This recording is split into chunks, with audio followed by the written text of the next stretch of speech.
I want to know how many of you guys feel dreadful when it comes to sales. Like, how many of you guys feel like, I don't want to feel all salesy? Like, how many of you guys feel like an icky energy when it comes to sales?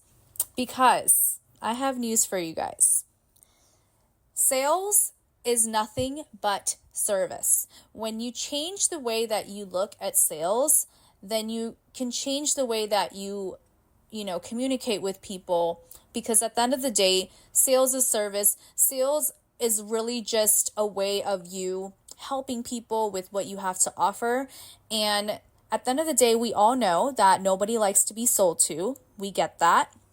But there is a way how you can be able to quote unquote sell without coming off salesy or selling. And there's a lot of cool little things of like, I know in the marketing world, they talk about or in sales, they talk about objection handlers, right? Like how to handle a conversation where people are giving you their objections or quote unquote their limiting beliefs and their reasons why they can't do this, that, whatever, when really they do want to. And it's your job as the masterful salesperson, which you need to start getting used to saying that, because that's how you're going to become that. Being that masterful salesperson, is your job to understand the person first, coming from a place of understanding, listening. These are the skills that are going to make a great salesperson. And I keep saying that because I want you guys to get comfortable with that word, because it's great. There's nothing wrong with it. Being able to listen, being able to be present, and making it about that person and not yourself. Another thing is being rooted and grounded in knowing what you have to offer, and also knowing that they may or may not be for you, but they need you more than you need them. And it is up to them whether they are ready now or they may be ready later on. But it is your job to help that person in having the best experience and conversation with you, and know that your success in it lies upon any type of advice that you give that person, making it about them. Like whenever I have conversations with people, I am always seeing what they need, where they are in their journey, and then being able to, guide them in the best way. Totally detached from the outcome, totally detached from whether they book with me or not. I know if they truly are ready to book with me, then they will. And if they're not, that's totally cool too.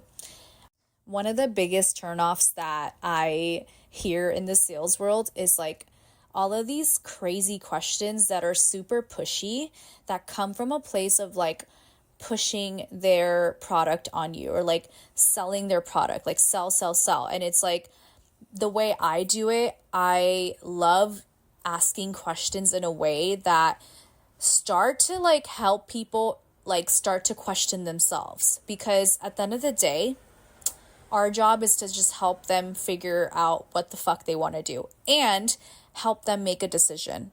I think the biggest thing that people are stuck in is indecision, because they get in their own way. At the end of the day, they know what they want, and you are there to help them make a decision of whether they're going to go for it or whether they're going to hold themselves back and stay where they are, which is totally okay because everyone's on their own journey. But here are some of the things that I want to share, some of the sales tips I want to share. One of the biggest ones is knowing the right questions to ask.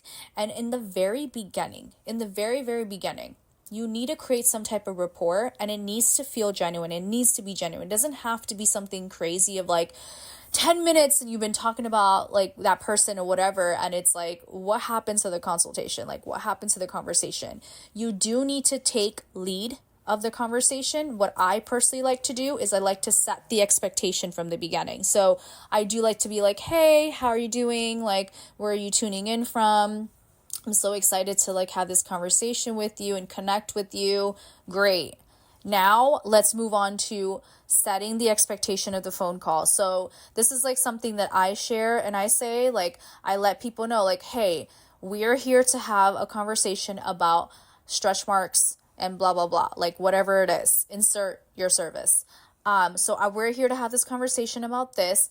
My job here is to help best guide you in coming up with a game plan for you. If you are a candidate, I'm going to ask you a couple questions just to like kind of see where you're at and obviously give you the best advice.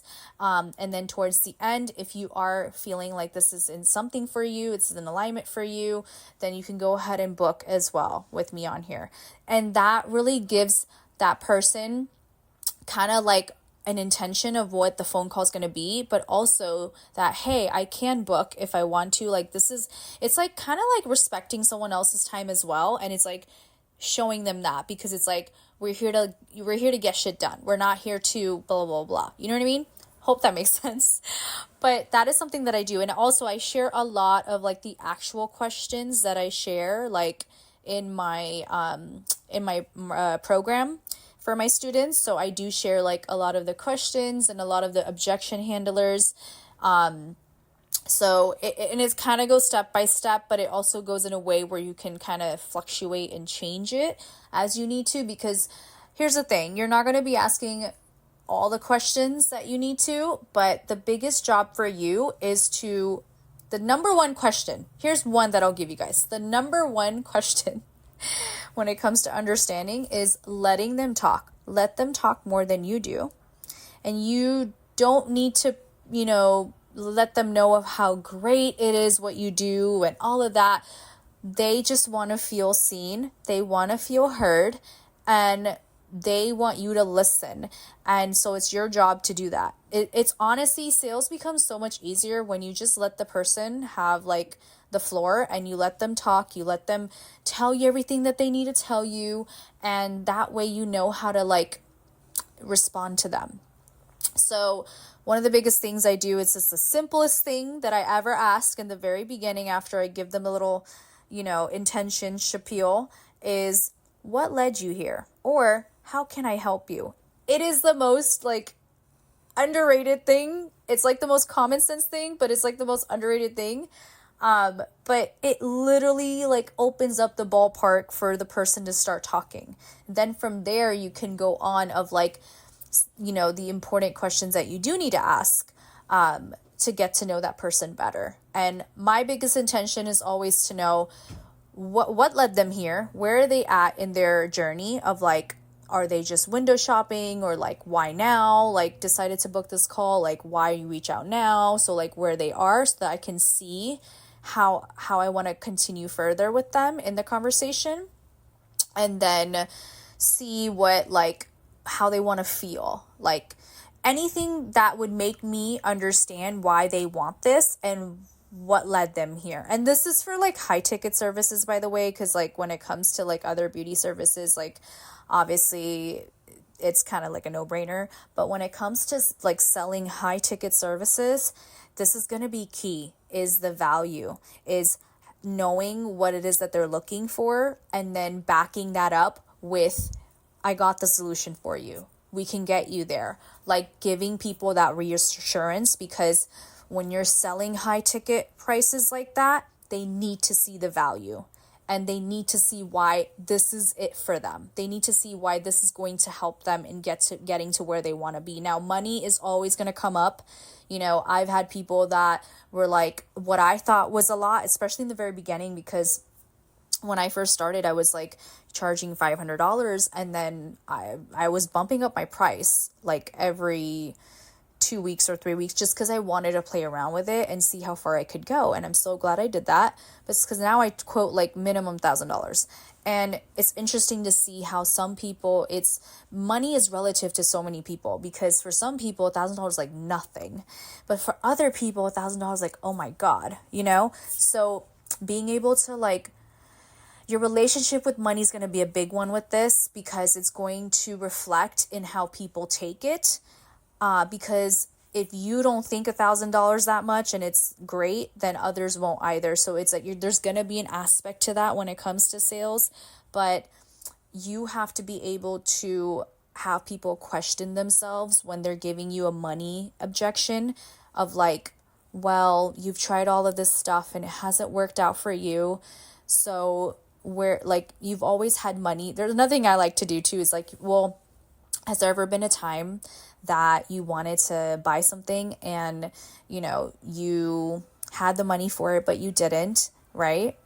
But you've always had the money for it. Like, has there ever been a time where you've had the money for something that you've always wanted? Or even if you didn't, you found a way, or you were able to get the money for it, right?